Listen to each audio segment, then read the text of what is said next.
Bonjour à tous, merci bienvenue donc dans ce séminaire, le numéro 16 des webinaires de l'Association française de thermodynamique des matériaux. Et donc, dans le cadre de ce 16e webinaire, nous accueillons aujourd'hui Philippe Maugis de l'IM2NP à Marseille. Et donc, Philippe va nous parler aujourd'hui de la thermodynamique du système fer-carbone et d'une question assez fondamentale finalement, puisqu'elle touche à la définition de ce qu'est une phase, comment on peut distinguer différentes phases. Et puis donc on sort un peu là, on était dans une série de webinaires sur le contexte, sur des sujets liés au nucléaire, puis là on sort un peu, et donc on va vers cette présentation donc, pour laquelle Philippe, tu as 45 minutes. Et ensuite, il y aura une séance de questions. Donc, si vous avez des questions qui vous viennent au cours de la présentation de Philippe, vous pouvez les poser dans le chat et vous pouvez aussi prendre la parole à la fin de l'exposé. Voilà. Donc, Philippe, c'est à toi. Oui, merci. Excuse-moi, je me bats avec le laser. Oui, je suis très heureux de participer à ce séminaire. Merci à Aftermath de me permettre justement de parler de la thermodynamique d'alliage du système fer-carbone. Comme tu l'as dit, Pierre, avec cette question de dessous, ferrite, martensite et bénite sont-elles la même phase? Alors, pourquoi se pose-t-on cette question? On va commencer par étudier la martensite fer-carbone.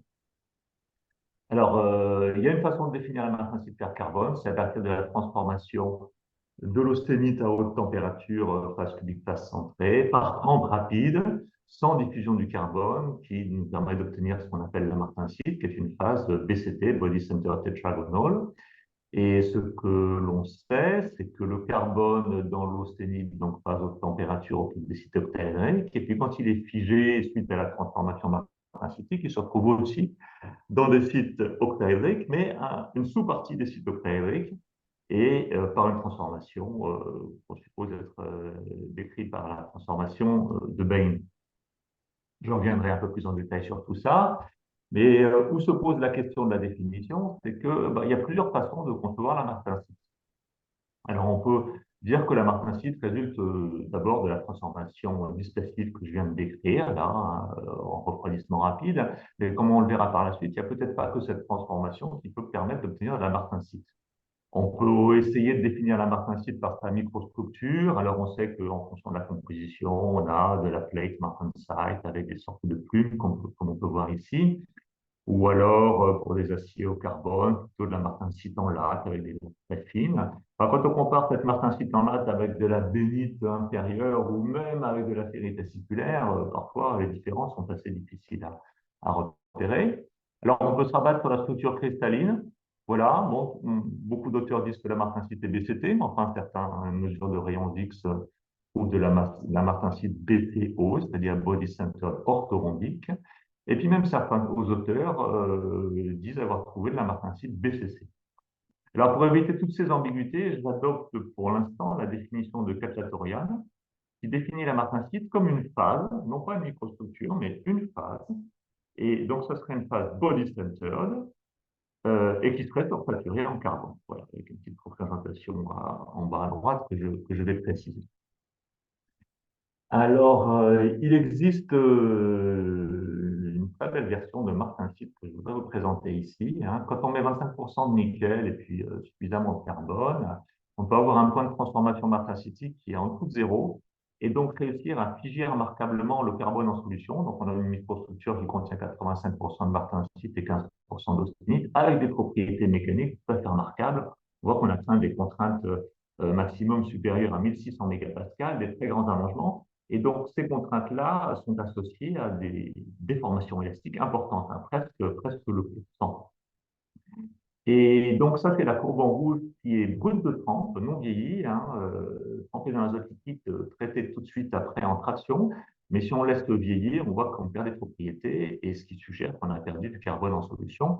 Donc, l'essentiel dans cette histoire, c'est probablement le carbone en solution qui dans cette martensite est réparti de façon tout à fait uniforme, comme on peut le voir dans cette image, ce volume reconstruit de son atomique tomographique. Et donc, on a ici une martensite riche en carbone, avec un carbone entièrement en solution.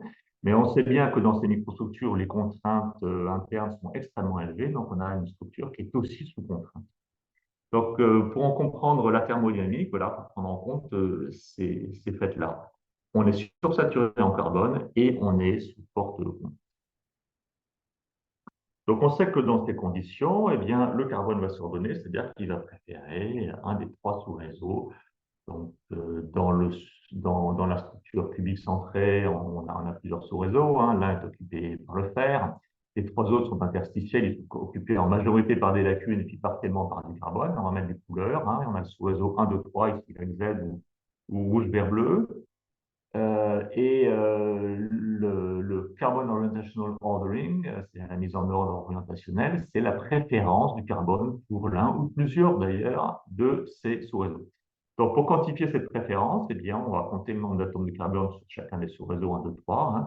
Si ces trois nombres sont égaux, eh bien, la structure a une symétrie cubique, ça s'appelle la ferrite. S'il y en a un des trois, par exemple le numéro 3, qui est supérieur aux deux autres, eh bien, ça va donner une structure de symétrie tétragonale, on appelle ça la martensite. Alors, il peut aussi que les trois soient inégalement occupés, et donc on aura une martensite de structure, pardon, de symétrie orthorhombique. Donc, pour caractériser la distribution égale ou inégale du carbone, on définit des paramètres d'ordre structuraux. Donc, le premier, c'est un paramètre d'ordre conservatif, c'est tout simplement la fraction de carbone rapportée au nombre d'atomes de fer. Le deuxième, c'est un paramètre d'ordre qui caractérise la tétragonalité. Ça va être la différence entre l'occupation du site 3 et la moyenne des deux autres. Et le troisième va servir à caractériser l'orthorhombicité, c'est la différence entre les sites de type 1 et les sites de type 2. Donc, si le carbone est distribué de façon inégale sur ces sites, ça va conduire à des paramètres de maille A, B, C qui vont être différents les uns des autres. Dans le cas le plus général. Hein.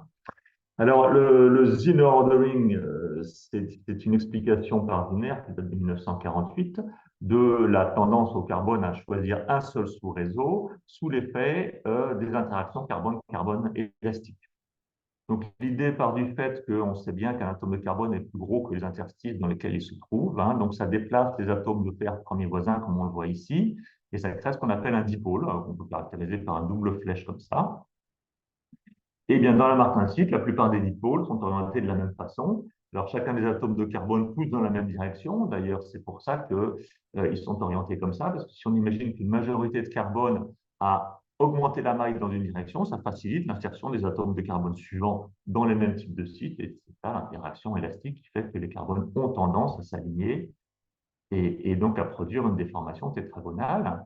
Et si les atomes de carbone étaient distribués de façon égale, ça donnerait évidemment par symétrie une structure cubique, c'est ce qu'on appelle la ferrite. Et entre les deux, voilà, Zinner dit il y a une transition du premier ordre, transition qui peut être guidée par une diminution de température ou une augmentation de composition. Alors justement, sur ce dernier point, on connaît très bien la tétragonalité de la martensite en fonction de la composition. Là, on a des weight percent qui vont assez haut en carbone. On mesure le paramètre C et le paramètre A et on voit bien une tétragonalité au haut carbone. Après, hein, il manque des données parce que à basse composition en carbone, le carbone a tendance à s'agréger ou voire à précipiter. Mais on sait bien que la ferrite qui se trouve ici, elle est tout à fait dans l'extrapolation de ces données. Alors, une fois qu'on a compris ça, on peut assez facilement intuiter que si j'applique une contrainte, par exemple, dans la direction 2 sur une structure sursaturée en carbone, eh bien, les atomes de carbone ils vont préférer s'insérer dans les sites de type 2, là où je leur crée de la place finalement, pour faire un variant de type 2 ou un variant de type Y dans la direction 0, 1, 0. Même chose si je tire suivant X, même chose si je tire suivant Z. Et puis maintenant, si je comprime suivant Z, ben, on peut deviner que le sous-réseau 3, il est déstabilisé, mais qu'est-ce que ça produit? Point d'interrogation. C'est ce qu'on va essayer de quantifier. Alors pour ça, parce qu'on a compris que l'origine, ce sont des effets élastiques, on utilise la théorie élastique des défauts ponctuels dans l'approximation du tenseur dipolaire. Alors je vais résumer rapidement. Le tenseur dipolaire caractérise la déformation non uniforme hein, que produit un atome de carbone, mais comme la déformation est en 1 sur R3, finalement, ça va simplifier les choses. Ça peut se calculer, donc le tenseur dipolaire peut se calculer par ab initio, par exemple, hein, en faisant un calcul de relaxation sur un volume qui ne contient que du fer. On fixe ensuite la forme du volume et on introduit un atome de carbone, ce qui va introduire des contraintes sur les faces de la boîte que l'on peut calculer. Si je multiplie ces contraintes par le volume, j'obtiens une constante. C'est un tenseur, évidemment. Alors, dans le cas des sites octaédriques, c'est un tenseur qui est diagonal parce qu'il a la symétrie euh, tétraédrique. Qu'est-ce que je dis? La symétrie tétragonale.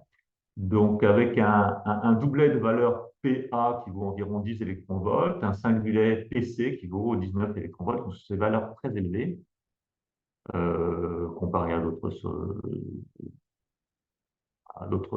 impuretés, on pourrait dire. Alors, à partir de ces valeurs-là, de ce tenseur, on peut calculer, par exemple, quelle va être la déformation induite par un atome de carbone dans une boîte qui serait soumise à aucune contrainte, hein, donc, par l'intermédiaire du tenseur des compléments et de ce fameux tenseur dipolaire, on peut calculer tout le champ de déformation, mais en particulier la déformation uniforme, c'est-à-dire la déformation d'une boîte de forme donnée initialement.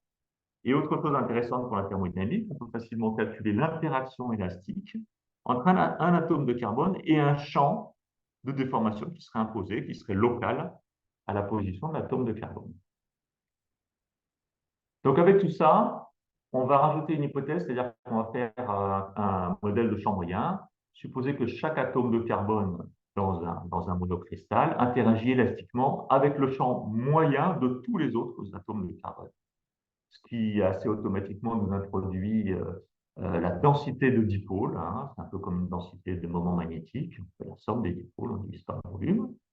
Et à partir de cette information, en calculant l'énergie, en minimisant l'énergie, on en déduit qu'à l'équilibre mécanique, la contrainte totale, bien, elle a cette forme-là. S dans le tenseur des confiances, F fois sigma, eh bien, c'est l'influence de la contrainte appliquée sur la déformation. Puis S fois P, c'est l'influence de la distribution des atomes de carbone sur la déformation. Avec des valeurs de P qui peuvent être assez fortes, hein. Pour 1% de carbone, on a des chiffres de l'ordre de plusieurs milliers de mégapascales. Le carbone pousse très fort pour déformer la matrice. Donc, à partir de cette déformation, on peut calculer, par exemple, une enthalpie, on va faire des calculs à contrainte imposée. Voilà, ça a cette forme, hein, c'est simplement le produit de la contrainte totale fois la déformation totale avec un facteur moins 1,5 de D. Et si on décompose cette enthalpie, on a trois termes.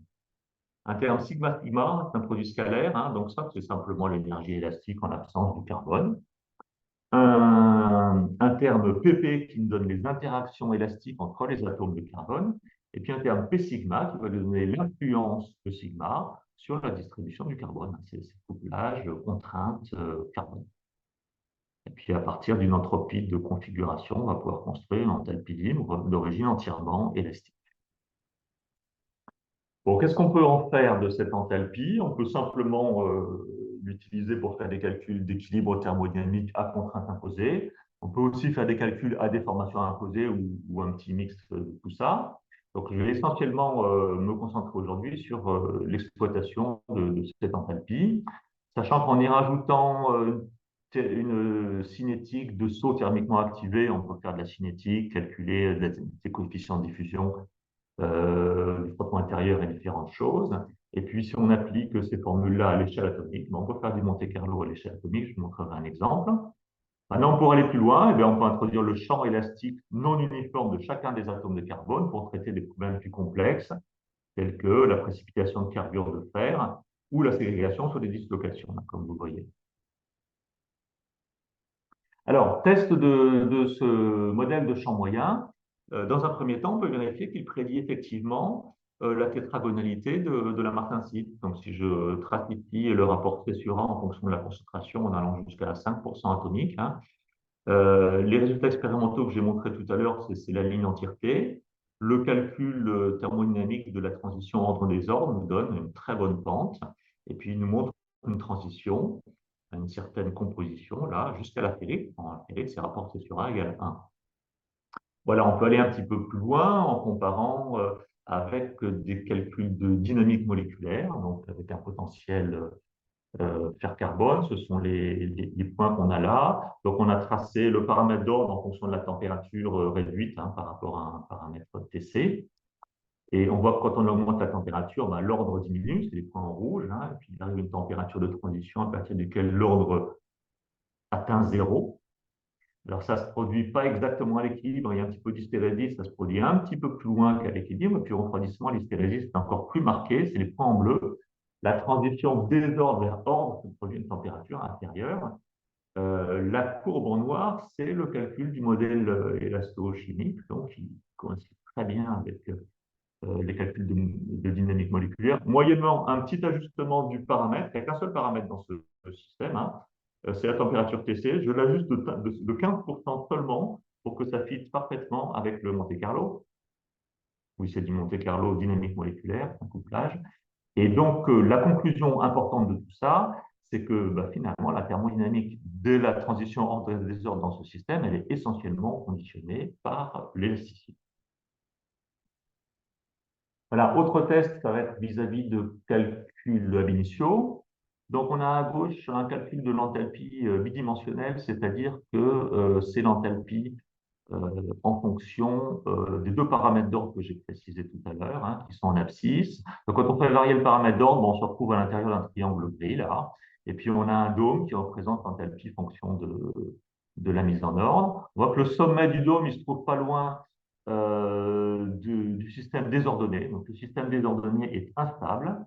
Et on voit par contre qu'en l'absence de contraintes, le système ordonné, correspondant au minimum d'enthalpie, 0K du moins, c'est de la martensite 100% ordonnée, c'est-à-dire que c'est les variants que j'appelle Z1, Z2, Z3, suivant l'orientation de la tétragonalité, et qui sont 100% ordonnés. Et puis quand on applique une contrainte de traction, par exemple, d'après le modèle élastochimique, on voit apparaître la stabilisation du variant Z3, c'est-à-dire celui dont la tétragonalité est orientée vers 3, la direction de 3, pas de surprise. Et si j'applique une compression, je déstabilise ce variant Z3 au profit des variants Z1 et Z2. Voilà donc une partie de la réponse que j'ai posée tout à l'heure.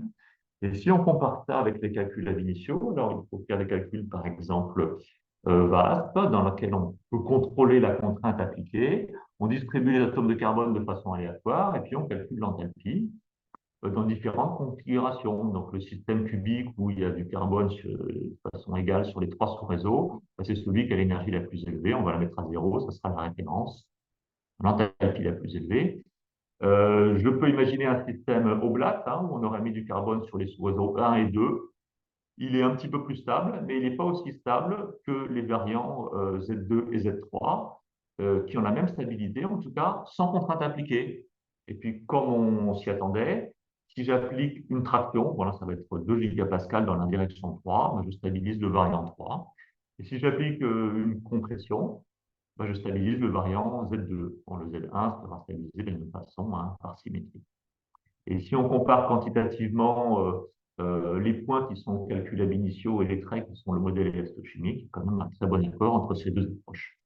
La conclusion de tout ça, c'est que le Zimmer ordering est favorisé énergétiquement, et ceci quel que soit l'état de contrainte. Bon, c'est important à préciser parce qu'il y a une polémique dans la littérature à ce sujet. Alors, on peut aussi faire de la modélisation simulation Monte Carlo, comme je l'avais annoncé tout à l'heure. Et là, eh bien, on va faire le même jeu. On va appliquer progressivement à partir de la périte une contrainte de traction, puis après, on va remettre de la compression, puis retraction. Et on devrait, si tout va bien, voir apparaître progressivement les variants dont j'ai parlé. Donc, j'essaie de démarrer le truc. Comme ça, peut-être, voilà. Donc, on a 1000 sauts d'atomes de carbone par image, et puis on a coloré les atomes de carbone en fonction des sites qui l'occupent. Donc, au début, c'était que des sites bleus, variant 3, tétragonalité dirigée vers le haut. Là, je comprime et je vois que la tétragonalité maintenant est latérale, parce que j'ai le variant vert. Je retire dans la direction verticale et puis je vais transitionner vers le variant initial, le variant haut.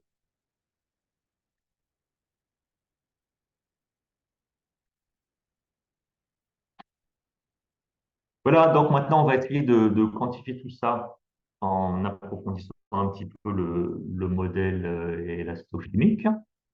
Donc, je vous rappelle qu'on part de l'enthalpie parce qu'on va traiter des systèmes à contrainte imposée. Donc, c'est l'énergie interne moins la transformation de Legendre. Et puis l'enthalpie, voilà, on a déjà vu sa forme qui fait apparaître la contrainte appliquée et la distribution de carbone. Maintenant, si on veut explicitement introduire les paramètres d'ordre et les différentes contraintes, il va falloir expliciter les composantes de ces deux tenseurs.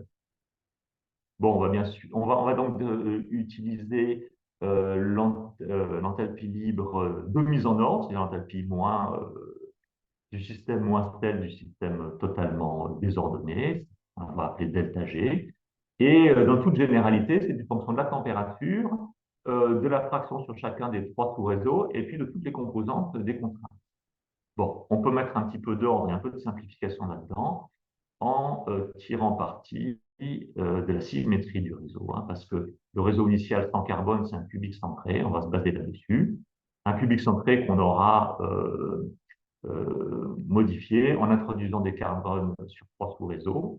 Donc, j'ai déjà défini la concentration, la fraction de site moyenne, le paramètre d'ordre état de tétragonalité, le paramètre d'ordre zeta d'orthorhombicité, voilà. Donc, on a trois nouveaux paramètres. Les trois tenseurs dipolaires qu'on a déjà vus. Et puis, donc, pour tirer profit de la symétrie du réseau, on va introduire ce que font couramment les gens qui traitent du frottement intérieur, des contraintes et des déformations symétrisées. Donc, on définit la pression classique, hein, c'est la moyenne des contraintes normales. On va définir une contrainte que je dirais tétragonale, c'est la contrainte dans la direction 3 moins la moyenne des deux autres contraintes normales. On va introduire un cisaillement taux, c'est sigma de 2 moins sigma 1, 1, donc on fait dans le plan 1, 2. Et puis, de façon tout à fait analogue, on introduit les déformations symétrisées, donc la variation relative de volume. On introduit la déformation tétragonale, on introduit le cisaillement dans le plan 1-2, et on va introduire aussi des compliances symétrisées. Donc le S44, on a dans le grand S. S11 moins S12, c'est l'équivalent d'un module de cisaillement, ça sera S'. Puis F20 plus 2S12, c'est l'équivalent d'un module de compressibilité, F seconde. Donc maintenant, si je reprends l'équation qui dit les contraintes à la déformation, donc l'équation constitutive, elle s'écrit avec ces paramètres, delta V, epsilon, gamma, fonction de l'état de contrainte appliqué. Donc ça, c'est la partie élastique, la réponse instantanée du système.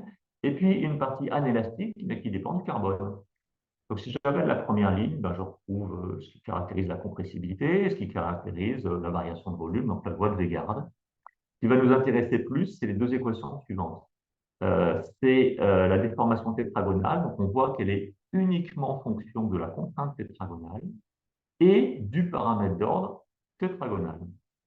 Quant au cisaillement, il n'est fonction que de la contrainte de cisaillement taux et du paramètre d'ordre zeta orthorhombique. Donc, finalement, on a bien découplé, grâce à ces nouvelles variables, les effets tétragonaux des effets orthorhombiques.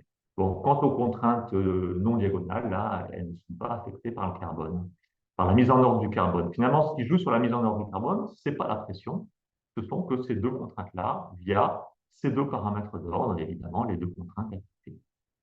Alors, ces lois constitutives, là, elles ont fait apparaître un volume, V sigma. Bon, il y a déjà le volume VC, ça c'est le volume de relaxation d'un atome de carbone. Le volume V sigma, il est fonction des propriétés élastiques de la matrice.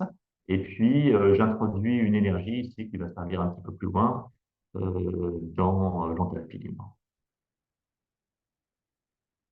Voilà, alors justement, l'enthalpie libre, avec toutes ces variables, elle s'écrit de façon relativement simple. Donc déjà, les fonctions de deux types de variables, hein, les variables externes, température, composition, contrainte, puis les variables internes qui sont les paramètres d'ordre.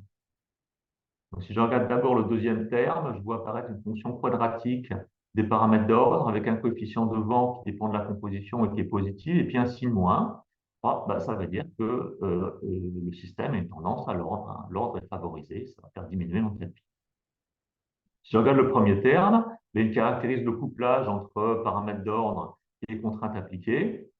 L'un vu qu'on a un produit sigma état et puis un coefficient négatif devant, montre qu'une tension sigma dans la direction 3 va favoriser une mise en ordre, va favoriser le sous-réseau 3, l'enrichissement du sous-réseau 3, alors qu'une scission taux positive va favoriser l'enrichissement du sous-réseau 2. Voilà, et puis a priori, tout est inclus là-dedans. Il suffit ensuite d'ajouter évidemment une entropie de configuration.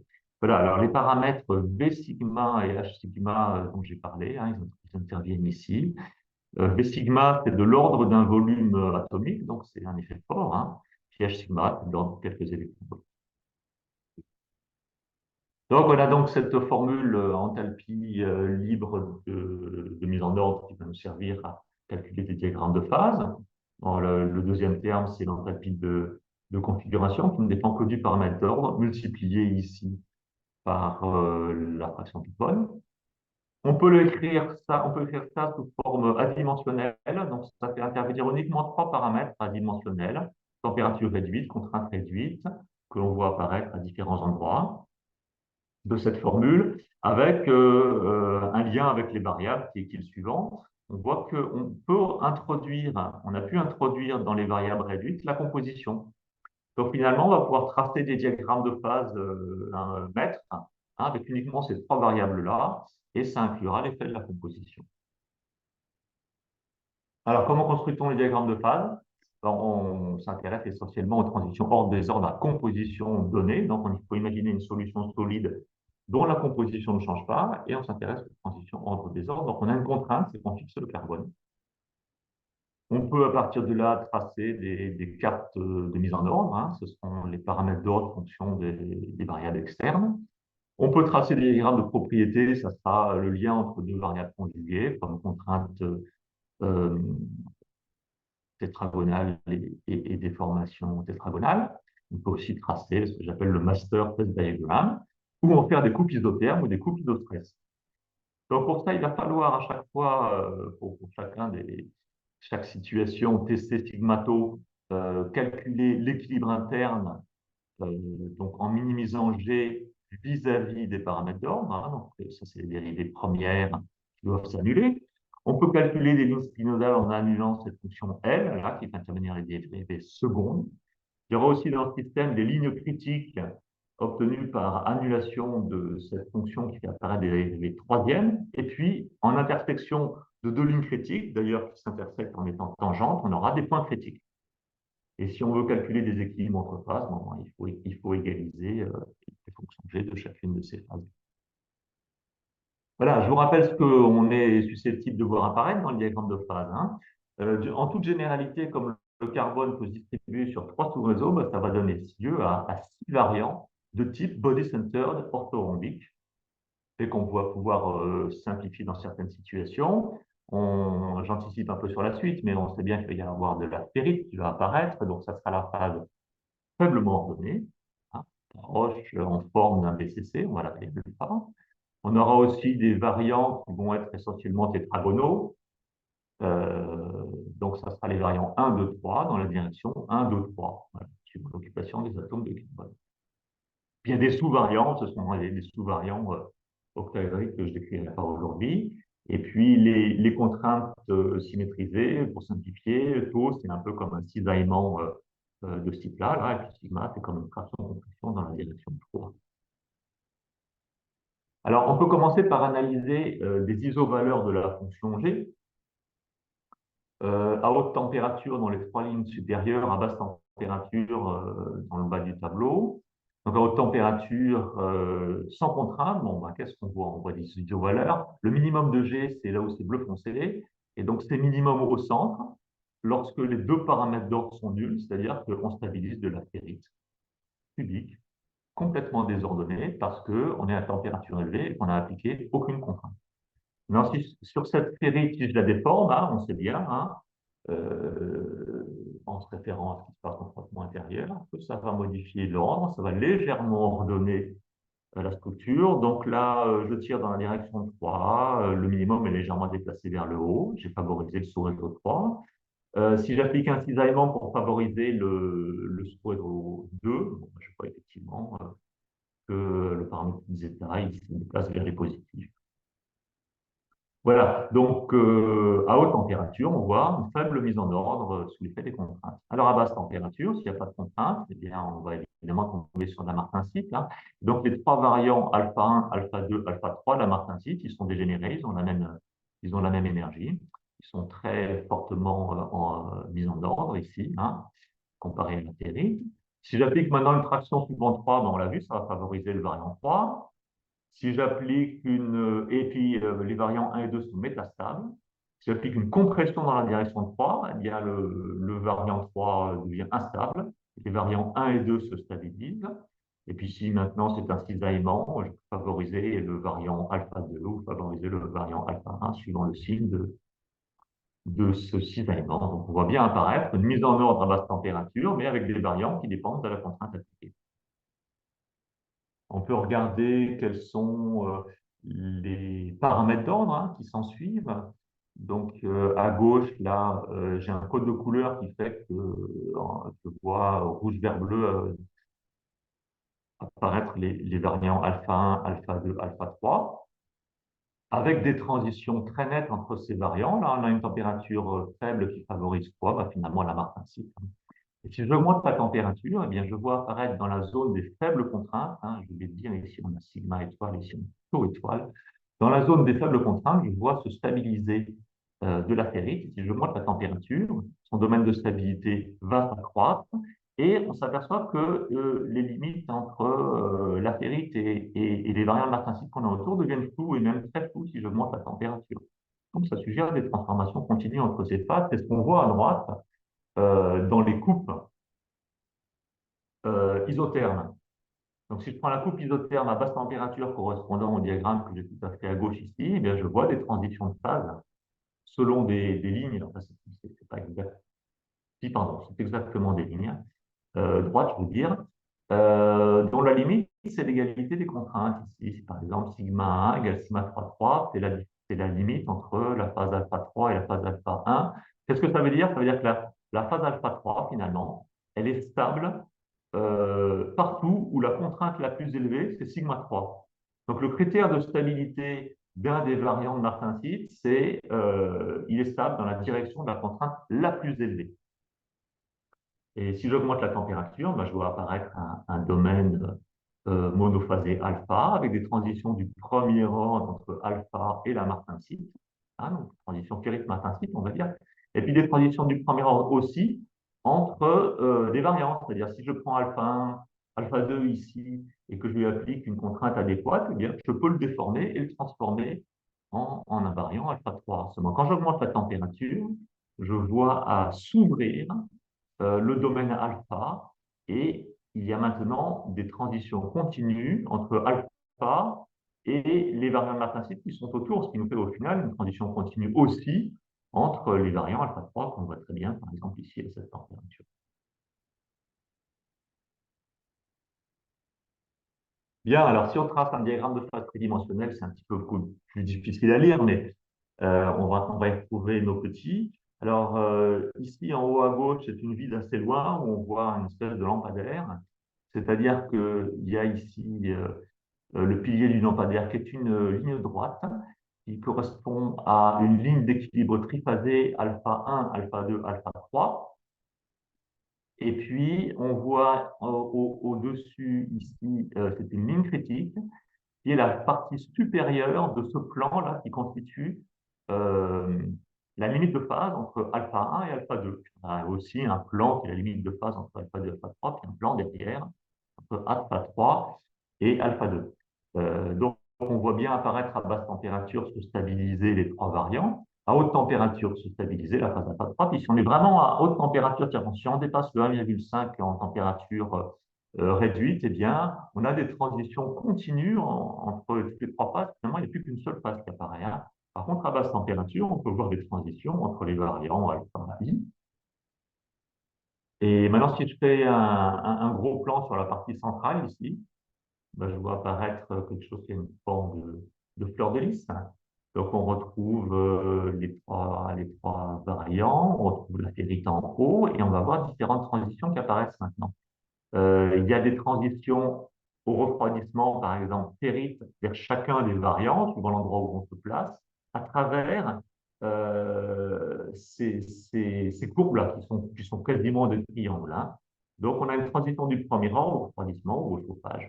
Mais on va aussi avoir des transitions à température donnée en faisant varier la contrainte, qui nous faire passer de alpha vers alpha 1, alpha 2 ou alpha 3, donc des transitions périmètre-incite, par variation de la contrainte, température donnée. Bon, alors les lignes oranges, je ne vais pas trop en parler, hein, c'est les limites des spinodales. Si je fais une projection polytherme, bon, là, ce que ça donne, hein, on va mettre de nouveau un espèce de grand Y, là, et puis je vais vous montrer ce que donnent des coupes isothermes.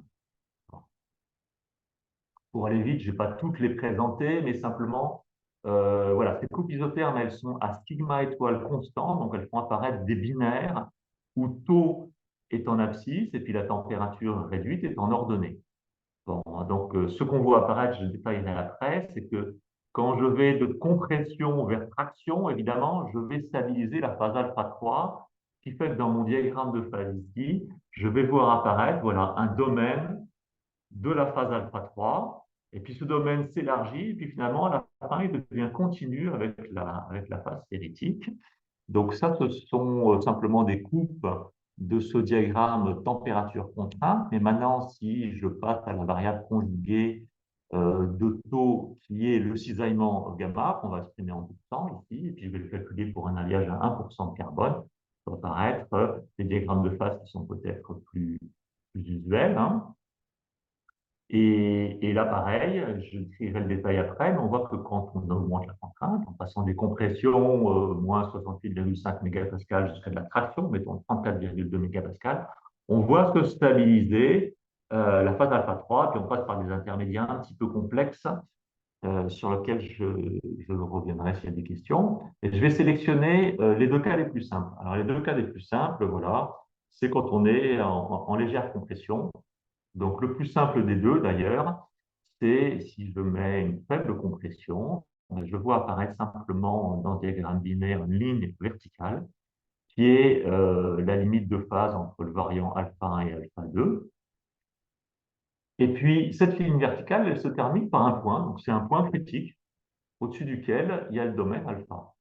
Et correspondant à ce diagramme, qui est un diagramme en potentiel, hein, parce que c'est pas en taux, c'est un potentiel, la variable conjuguée, c'est gamma. Je retombe sur un diagramme de phase, plus habituel sans doute. Et la correspondance, c'est qu'une ligne ici, dans ce diagramme en potentiel, donne lieu à une zone biphasée dans ce diagramme-là. Un point critique donne lieu à une tangente horizontale. Donc, on voit que finalement, ce diagramme-là correspondait à un diagramme de type d'émission, tout simplement, hein, avec à basse température la phase alpha 1 et la phase alpha 2 à droite, en fonction du cisaillement, puis à haute température, la phase alpha à l'infini. Bon, si ma compression est un petit peu plus faible, c'est un petit peu plus complexe, il n'y a pas seulement un point critique, mais il y a deux points critiques avec une forme de Y. Et donc, le diagramme à basse température, c'est bien de la démiction, mais je vois apparaître pour chacun des points critiques un maximum. Pour le point triple, un domaine triphasé, hein, donc, pendant lequel on a un équilibre alpha 1, alpha, et alpha 2. Ça, c'est un diagramme de type homotectoïde, assez rare, mais qui était prévu théoriquement. Alors, maintenant, si je me concentre sur la zone la plus intéressante de ce diagramme, hein, proche du Y. On a un petit peu de temps pour analyser ça. Donc, à basse température, eh bien, alpha 1, alpha 2, bien sûr, ce sont des variables à martensite. Donc, je peux, à basse température, en faisant varier la contrainte de cisaillement, passer d'un variant de martensite à un autre variant de martensite. Lorsque ça se passe au voisinage de très faibles cisaillements, bon, ça change quasiment pas l'enthalpie, c'est juste un changement de symétrie. Hein, la direction, la dimension tétragonale de la martensite se met à tourner de 90 degrés. Donc, c'est une transformation sans changement d'enthalpie, ce qui explique que cette ligne de transition-là, elle soit parfaitement verticale, à leur émission de Clapeyron. Quant aux transitions qu'on peut avoir plus haut, eh bien les transitions alpha, alpha 2, par exemple, et alpha, alpha 1, elles sont plutôt obliques.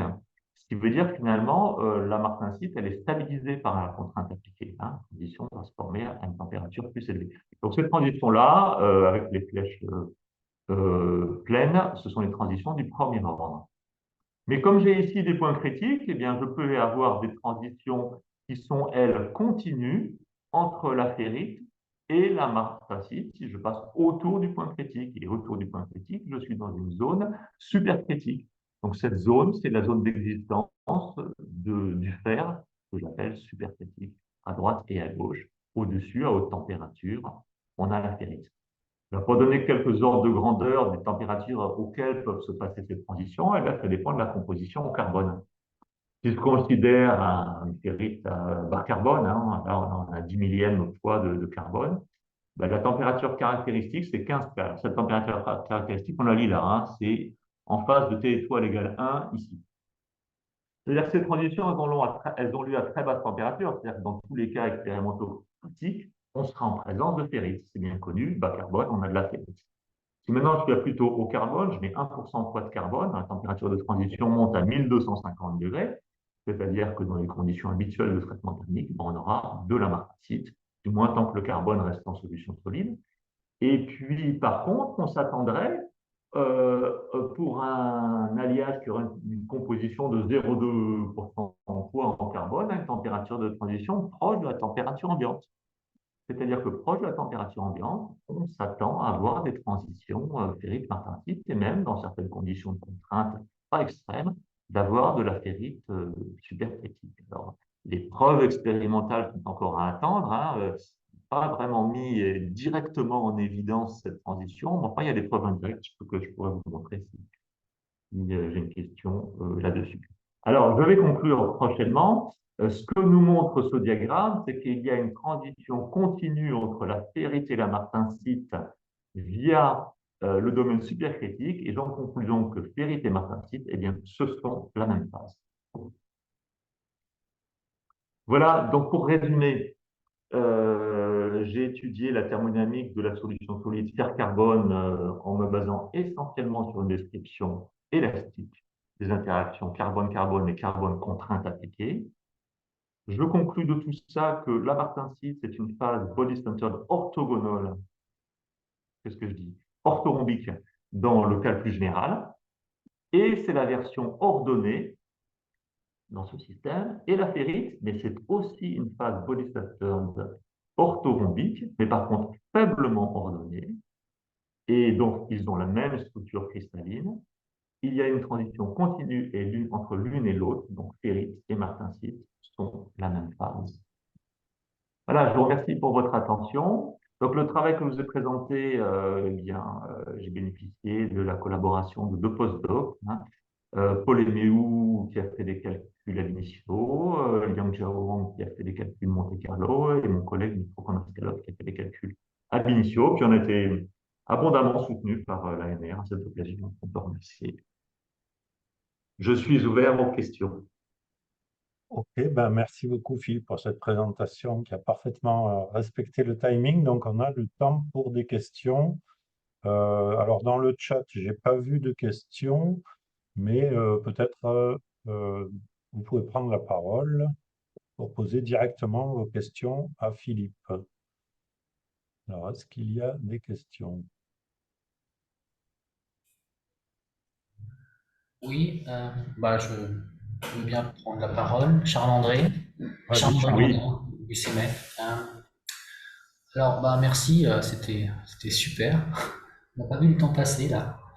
Euh, merci. Ceci dit, moi je m'attendais aussi à ce que tu nous parles un petit peu de transformation austénite-ferrite, euh, transformation massive, donc sans martensite du tout, hein. Ce que tu n'as pas fait, alors enfin, il y a beaucoup de choses dans les aciers, hein. Et j'avais peut-être pas compris le sujet précisément. Est-ce que tu peux nous dire dans quelle mesure toute cette analyse des effets de contraintes et cisaillement que tu nous as introduits sont aussi utiles ou non pour expliquer les transformations massives dans les aciers? Oui, bon, merci pour cette question. Effectivement, j'ai pas parlé de la transformation de l'austénite, mais c'est une des questions initiales de ce sujet, mais il y avait tellement de choses à faire Oui. sur la structure centrée que la structure cubique-space centrée, je ne l'ai pas encore introduite. Mais la question est très pertinente. Donc, quelle influence ça a? Je pense que c'est essentiel, toute cette histoire, toute cette affaire de l'influence de la contrainte sur la mise en ordre. C'est essentiel, pas que, à mon avis, hein, dans la transformation marxiste, mais aussi dans la transformation martin-cyclique. Pourquoi? Parce que, au moins dans la transformation martin-cyclique, il est clair qu'on passe d'une structure désordonnée austénitique à une structure ordonnée, centrée. Et donc, moi, ce que j'imagine, mais ça reste encore à prouver, c'est que il y a peut-être des situations où la transformation d'austénite en martinsite passe par un intermédiaire périph' désordonné. Et donc, à ce moment-là, les transitions que j'ai discutées, les transitions périph'-martinsite, deviendraient importantes. Mais même s'il n'y a pas ça, la structure martinsitique que l'on obtient, pour comprendre sa microstructure, à savoir la taille et l'orientation des variants, il faut comprendre quels variants se forment pendant la transformation martinsitique. Et là, ce que je montre, c'est que la contrainte, et tout le temps sur des contraintes, joue sur la stabilité des variants. Donc, je pense que les variants qui se forment pendant la transformation martinsitique sont sensibles à la contrainte locale au moment où ils apparaissent. Or, cette contrainte locale, elle dépend de la mise sous contrainte de l'austénite à cause de la transformation, mais aussi de la contrainte induite par tous les autres variants qui se sont déjà formés, hein, sachant que la transformation martinsitique se fait progressivement. Et les contraintes induites par tous les autres variants, bah, ça dépend de la nature des variants, hein, de leur orientation dans l'espace et aussi de leur mise en ordre. Donc c'est pour ça que tout ce que j'ai calculé ici en termes de quels sont les variants stables, quelle est leur mise en ordre, ça a une influence sur la contrainte induite, qui a une influence sur les variants qui vont se former, et tout ça, ça va conditionner la microstructure, donc les contraintes internes, donc les propriétés mécaniques, donc aussi la cinétique de formation des carburants métastables. Donc voilà, donc toutes ces questions, évidemment, j'en ai pas parlé aujourd'hui. Je n'ai pas les réponses, mais je pense que tout ce travail devrait y aider. Hmm. Merci, merci Philippe. Est-ce qu'il y a d'autres questions pour Philippe?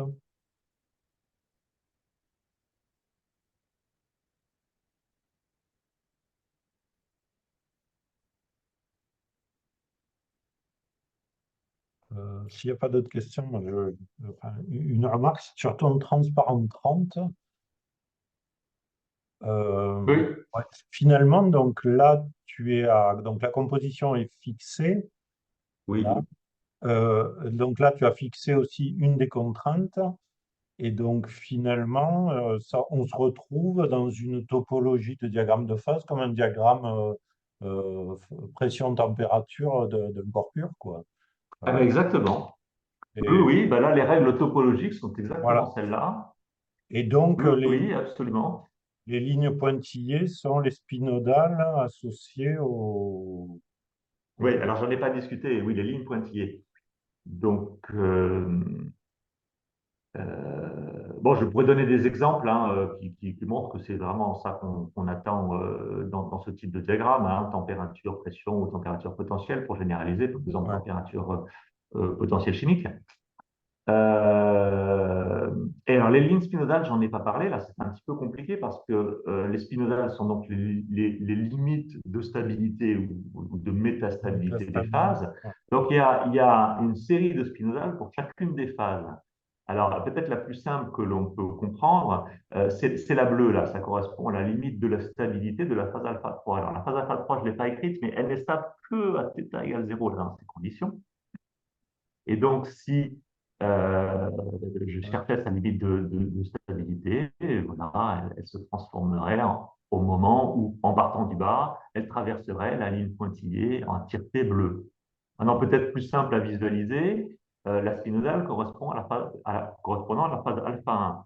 C'est celle qui est tracée en tireté rouge ici et qui va s'approcher au point critique K' tout en lui étant tangent à ce domaine biphasé.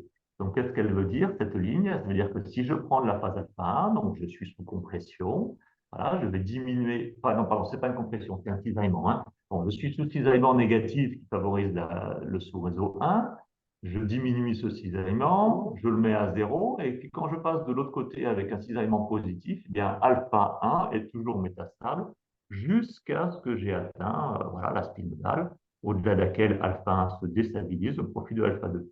Et puis même histoire dans l'autre sens, hein, si je prends du alpha 2 et que je mets un cisaillement qui va devenir négatif, eh bien en fait, alpha 2 va se transformer, va devenir instable au-delà de cette spinodale alpha 1.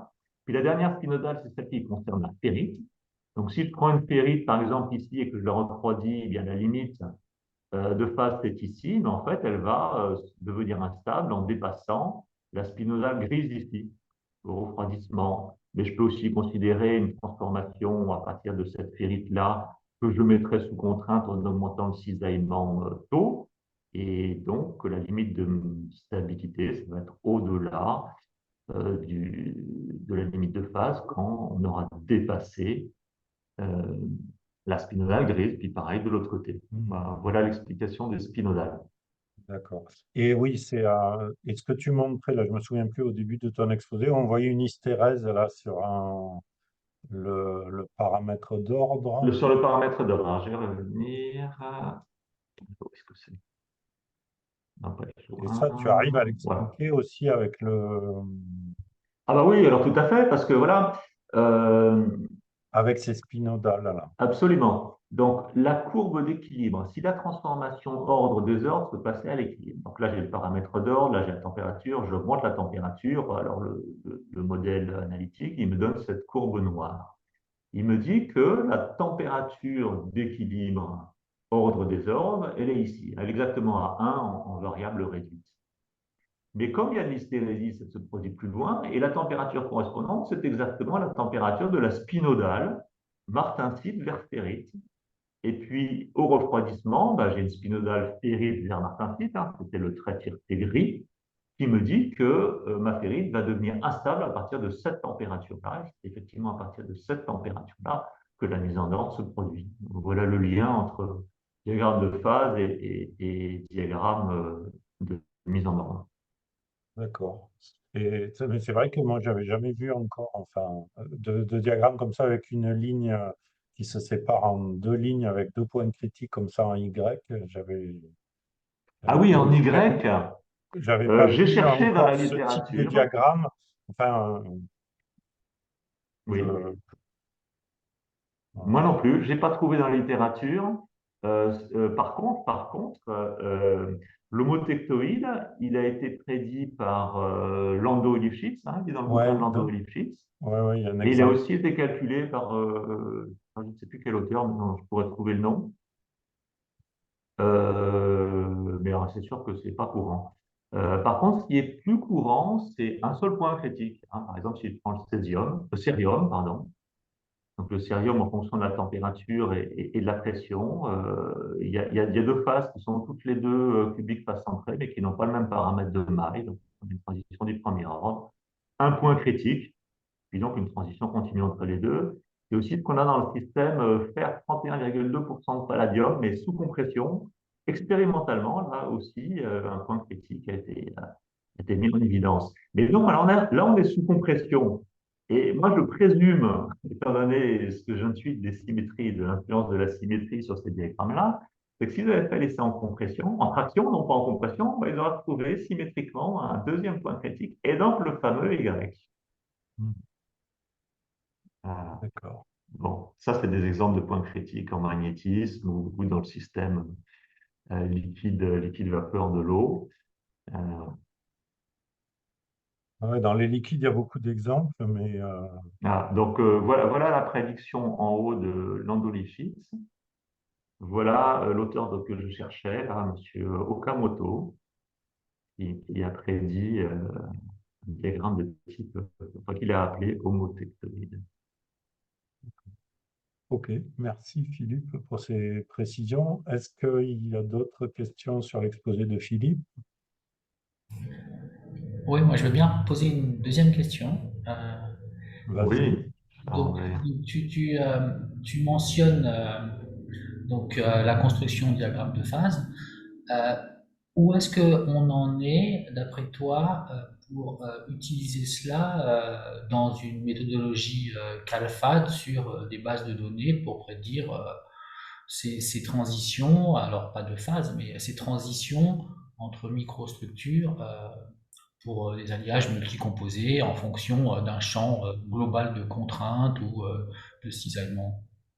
Ben, écoute, j'aimerais bien le savoir s'il y a des gens de la communauté Calfa qui pourraient répondre à cette question. Moi, ce que j'ai vu, c'est un diagramme de phase qui a été calculé par Ogren et collègues qui introduisait la martensite, mais d'une façon beaucoup plus complexe que moi, c'est-à-dire en introduisant la phase alpha seconde.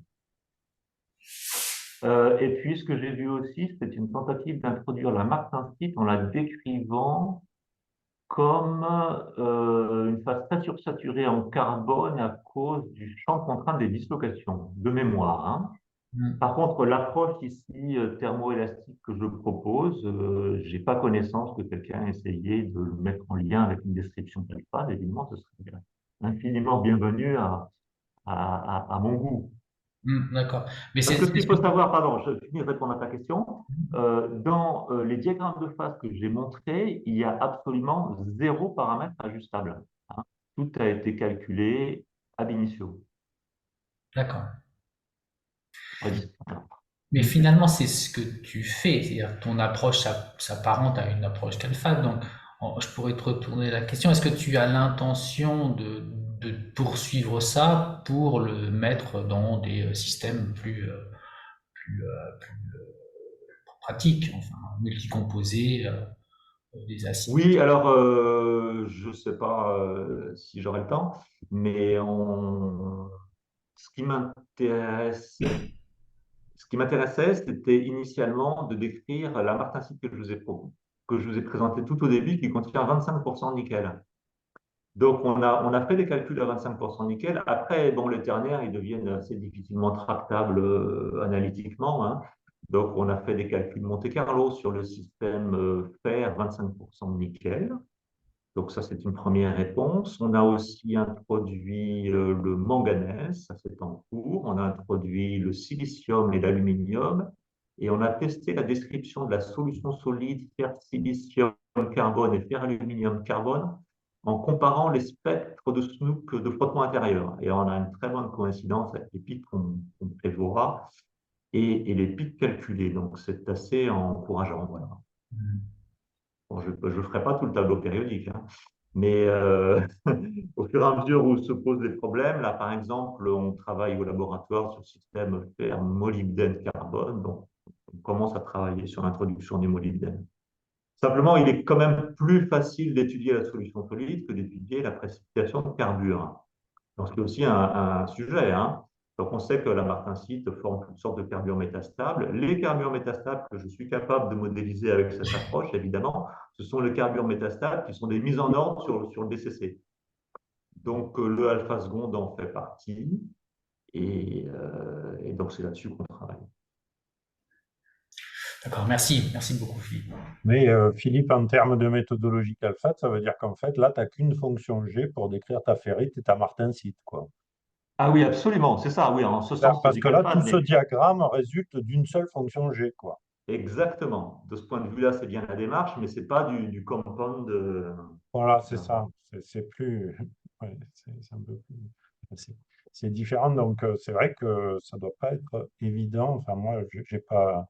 Je suis pas le meilleur spécialiste de la méthode CALFAD, mais j'ai pas connaissance que ce genre d'approche. Et d'ailleurs, la même question se pose à la limite, de manière presque plus simple, entre le liquide et la vapeur.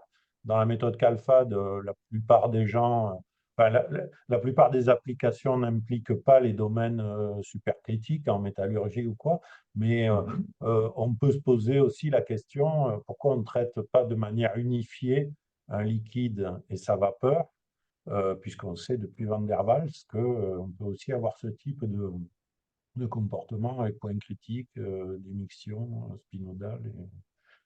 Je suis tout à fait d'accord. Mais je pense qu'il y a quand même des choses qui s'y rapprochent dans la méthode CALFA ou dans les bases de données que j'ai eu là. à voir, parce que les transitions ordre des ordres peuvent être décrites avec un paramètre d'ordre. Ça a été fait en tout cas, hein. Je crois que, Ça a par été exemple, fait, dans un oui, oui. système fer-aluminium, Ouais, hein, ouais, donc bien c'est sûr, bien assez sûr. proche de cette approche. Voilà. Ça a été fait pour un certain nombre de phases, mais il y a des cas où ça n'a pas encore été fait. Par exemple, Mhm. moi, le cas que j'aime pas regarder, c'est les liquides surfondus, où on peut séparer un liquide en deux liquides avec une Oui. sorte de paramètre d'ordre un peu analogue à ce que tu as montré là, plus simple, mais En tout cas, moi, je suis vraiment preneur. Hein, je suis pas du tout compétent sur la façon qu'Alphade de coder les phases. Mais si quelqu'un veut s'engager dans l'introduction de l'approche que j'ai présentée aujourd'hui dans Calfad, je suis prêt à collaborer avec plaisir. est-ce qu'une dernière question pour Philippe? Quelqu'un a-t-il une autre question à poser?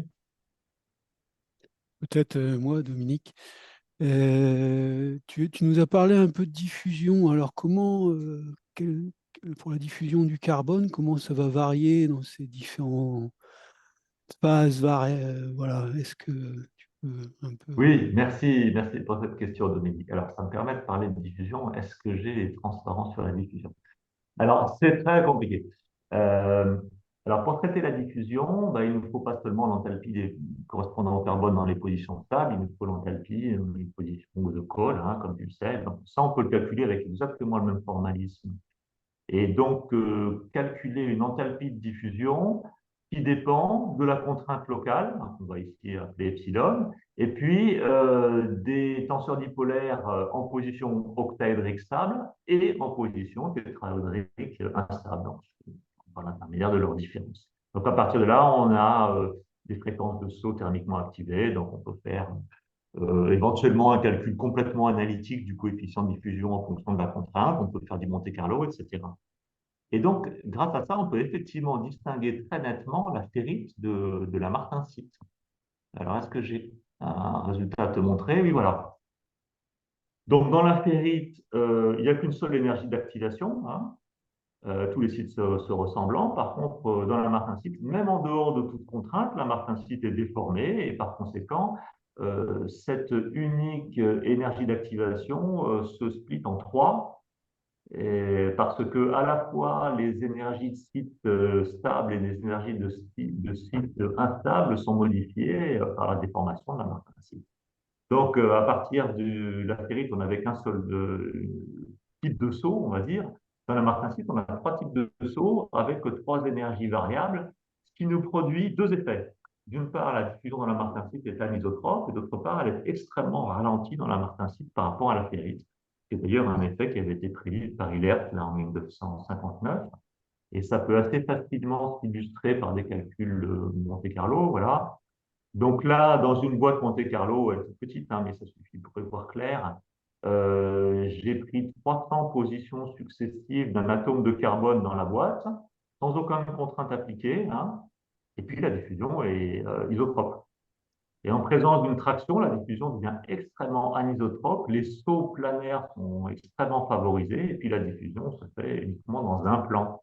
Et sous compression, ben, on a un peu la situation duale. Sous compression, on a un channeling dans une direction, on voit que les atomes de carbone ils passent des sites verts vers les rouges, des verts vers les rouges, sans jamais aller sur les bleus. Et de nouveau, c'est extrêmement anisotrope. Voilà ce qu'on peut dire. Alors, ça a toutes sortes de conséquences, hein, et notamment sur la réponse de frottement intérieur et le pic de Snook. Hein, c'est encore d'autres choses que j'ai calculées, mais peut-être pas. Non, je ne l'ai pas là, je ne pourrais pas le montrer. D'accord. Ok. Merci beaucoup. Un très bel exposé aussi, très intéressant. Merci, Dominique. Ok, ben, je pense qu'on va s'arrêter là.